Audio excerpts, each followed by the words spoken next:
It was in the country communities of South Africa that Jewish life took root and flourished. But the seeds of faith need replanting. And today, the rabbi has come to a tranquil town on the Atlantic coast near Cape Town on a mission of some urgency, a wake-up call for a community in need of revival. Hermanus holds a special place in Rabbi Moshe's heart. It's the home of Anne Harris, whose late husband Cyril was the chief rabbi of South Africa. When he retired and fell ill, he wanted a rabbi to minister to his needs. And the rabbi he asked for was Rabbi Moshe. Rabbi Moshe's pastoral work, his ability to communicate with people whose Judaism is at all levels of observance, is quite amazing. He's actually quite a quiet personality, but people warm to him and feel comfortable with him and are not afraid to tell him their problems and to ask his advice, and I think that is his strength. At the Harris home, an opportunity to reflect on the fate of Judaism in small country communities. Mrs. Harris runs an interfaith discussion group, and she has invited Professor John de Gruchy, one of the world's top theologians, to share some thoughts. At least since 1994, there's been a growing awareness of somehow building together the new country in which we live.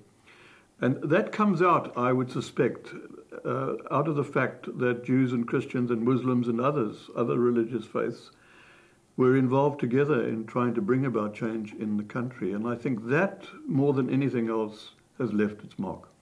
The future really depends on the extent to which people within the Jewish community, as within any other, are involved in what the needs of the broader community are, not just the Jewish community, but the community as a whole.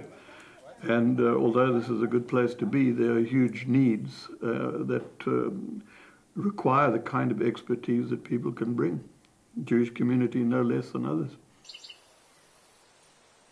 A sign of peace and welcome from the local Catholic Church to the Hermanus Shul just across the road.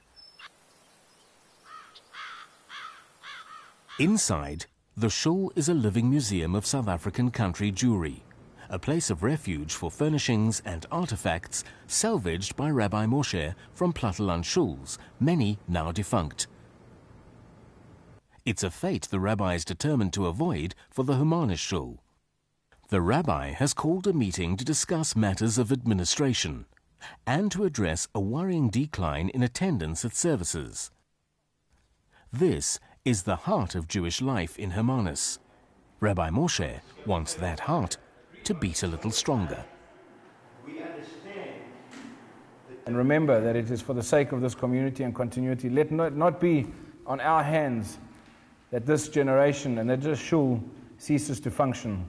Let it not be the link, let us not be the link that closes the doors of this congregation. Thank you.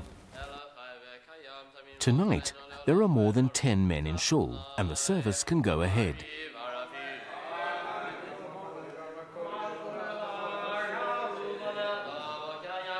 It's led by a devoted young student, Mike Kushner, who is driven here from Stellenbosch. He leads the congregation in the Kaddish, the ritual prayer in memory of the dead, a call and response that echoes through the ages, wherever Jews gather in the name of their faith. But even alone, a Jew can find the time and place for solace and reflection. On the Outeniqua Pass, the rabbi stops to ponder the road he has traveled and the road that lies ahead. Today, the journey will lead to George for a look at social projects involving community leader Myron Rabinowitz and members of other communities.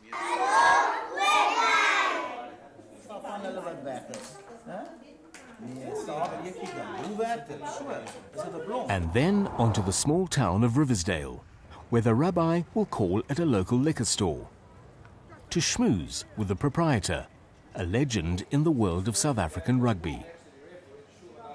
Max Baise, international test referee, now retired. When I used to speak to junior referees, I used to tell them, A rugby player must always think. A referee is not allowed to think. Whatever you see must come automatically. And if I compare it to these days, I really believe the referee is doing all the thinking and the players are not. Points on the map. Networks, coordinates, connections. But sometimes the road can lead to unexpected discoveries. Ladismith in the Klein Karoo. With a storm about to break, the rabbi calls on a small coffee shop run by a lady named Marietjie.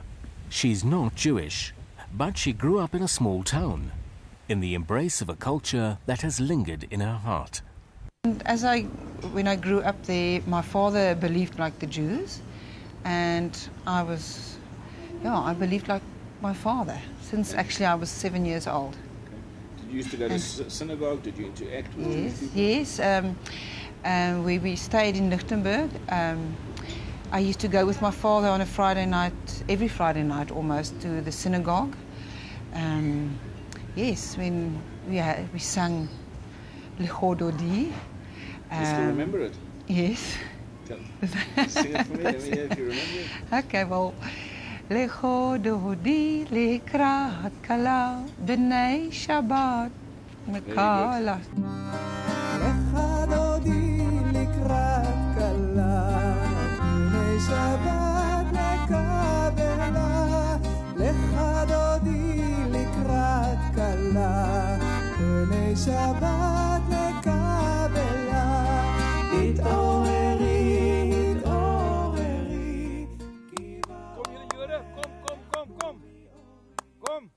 Stan Lipschutz is a Boerejood, a Jewish farmer who's grown up in a largely Afrikaans community. Once, Oudtshoorn in the Western Cape was home to so many Jews that it was known as Klein Jerusalem, Little Jerusalem. It's not such a little town anymore, but the spirit of Jerusalem remains among a community who strive hard to keep the faith. Tonight, Rabbi Moshe leads the evening service in a shul that dates back to 1884. And then the community gathers to welcome the rabbi at the home of Mark and Susanne Friedman. Continues to find new ways to minister to his far-flung and sparsely populated congregations. We thank Rabbi Soboft and wish him many more healthy years of success and satisfaction in caring for our community.